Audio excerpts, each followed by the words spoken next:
Bonjour chers amis traders, comme chaque fin de semaine, analyse rapide du Bitcoin, du DAX, du CAC 40, de l'euro-dollar, du SP500 pour la semaine à venir, en mode investissement et en mode trading. On commence tout de suite avec le calendrier économique de la semaine à venir, donc qui est relativement calme, si ce n'est quand même qu'on a des minutes de la Fed quand même mercredi 5 juillet. Si vous tradez également l'AUD, bien vous aurez une décision sur les taux mardi en tout début de matinée. L'indice l'IPC de la partie suisse aussi, si vous tradez tout ce qui est francs suisses, ou en tout cas si vous, comme moi, vous avez tendance à utiliser les francs suisses comme monnaie de réserve plutôt que de rester en euros pour vos positions où vous devez rester liquide.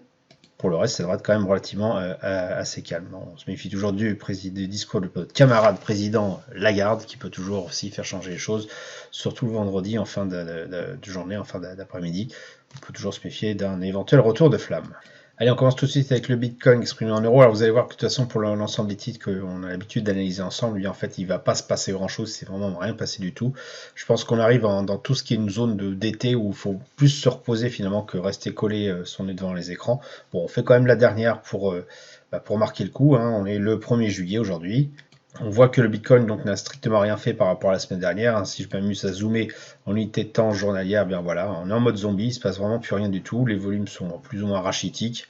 Donc que faire dans ces cas-là? En fait, on attend toujours une libération de ce tunnel de latéralisation, hein, qu'on pourrait même réduire, une libération par le haut ou par le bas. Bon, moi je suis plutôt, on va dire optimiste, hein. Je pense que ça va casser par le haut, mais peut-être pas cette fois-ci, peut-être qu'il va y avoir un rejet et qu'on va continuer à osciller autour de ce point consensuel avant de s'en extirper vers le haut. Évidemment, s'il se passe quelque chose, je dirais, contre le Bitcoin, ou tout simplement si les gens s'en désintéressent, on aura plutôt une cassure vers le bas avec une continuation vers des niveaux jamais atteints, enfin jamais atteints, pas atteints depuis un bon petit moment, pratiquement depuis 2020, comme par exemple voilà, les 16 100 et même carrément en dessous. Le DAX, quant à lui, est en mode range aussi, hein, bon, avec un petit peu plus d'amplitude. On voit qu'il a un petit peu plus oscillé autour de ce point consensuel, même un petit peu au-dessus.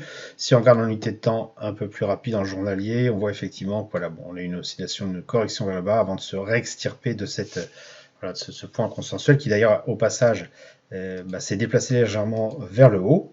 Ce qui n'en met absolument pas en cause justement l'existence de ce point consensuel-là, et tant qu'on ne va pas se casser par le haut, donc on va dire aux alentours des 16 300, allez, ouais, 16 400, 16 500, tant qu'on n'aura pas cassé ce niveau-là, je pense qu'on aura du mal à s'extirper, même si c'est quand même plutôt mon biais à long terme. Et puis bien sûr, on peut toujours aussi redescendre vers le bas, mais quand même beaucoup plus on va dire de creux de volume par prix, donc de résistance résistance dans le sens s'opposer à, puisque là il s'agit de support, de résistance à la redescente vers les 14 765 points, qui correspondent au dernier pic de volume par prix, dernier point consensuel donc. Et donc si on reprend sur une base weekly, on voit effectivement qu'on a un prix qui est toujours dans ce tunnel haussier voilà, depuis pratiquement le novembre 2022, mais on est quand même dans un autre tunnel qui peut être dessiné en parallèle, qui est un tunnel de latéralisation, qui se trouve autour de ce point consensuel-là. Et tant qu'on ne s'en sera pas extirpé, je pense qu'on aura un peu de mal à suivre ce mouvement haussier et on pourra peut-être même carrément redescendre par la suite. Donc pour l'instant, je reste quand même optimiste, c'est-à-dire haussier sur le DAX, mais il faut vraiment qu'on s'extirpe de ces niveaux, des 16 600 points, pour qu'on puisse tenter en fait, d'accompagner le mouvement à la hausse.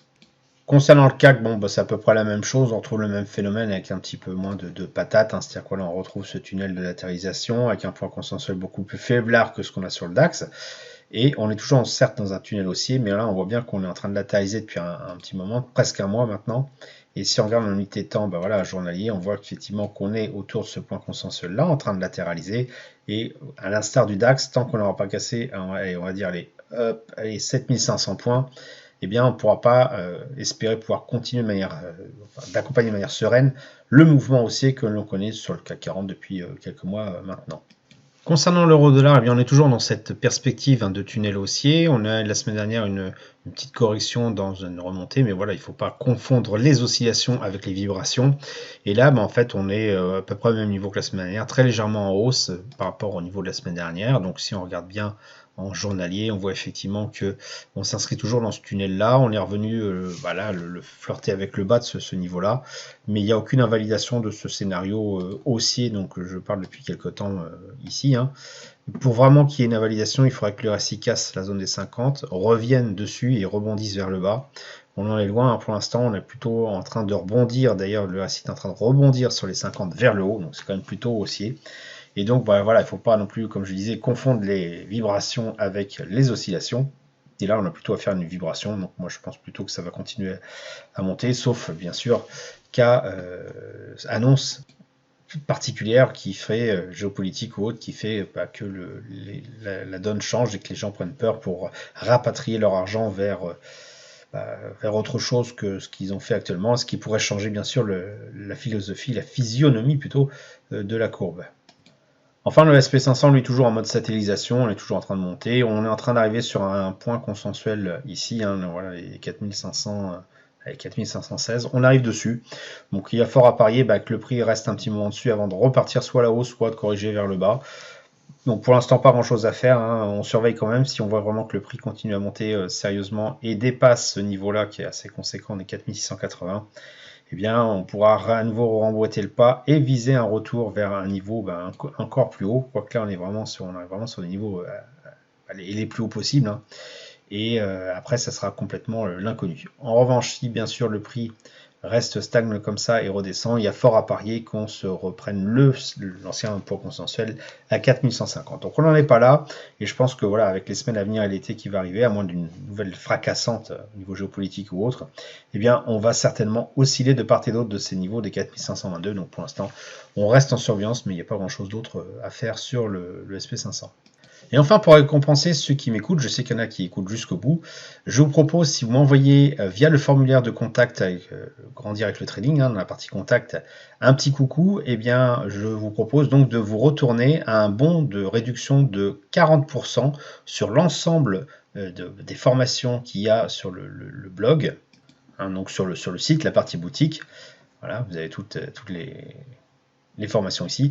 Et la seule condition, c'est que vous arriviez parmi les 5 premiers à partir du moment où je poste cette vidéo. Donc les 5 premiers qui m'envoient un petit coucou puis un petit message sympa recevront en retour un bon de réduction de 40% sur l'ensemble des formations. C'est-à-dire que vous pourrez l'utiliser plusieurs fois sur l'ensemble des formations du site Grandir avec le trading. Voilà, j'espère que vous avez apprécié cette vidéo. Si c'est le cas, merci de laisser un pouce pour m'encourager à continuer. Abonnez-vous à la chaîne YouTube pour ne rater aucune nouvelle publication. Je vous dis merci et à bientôt sur le blog.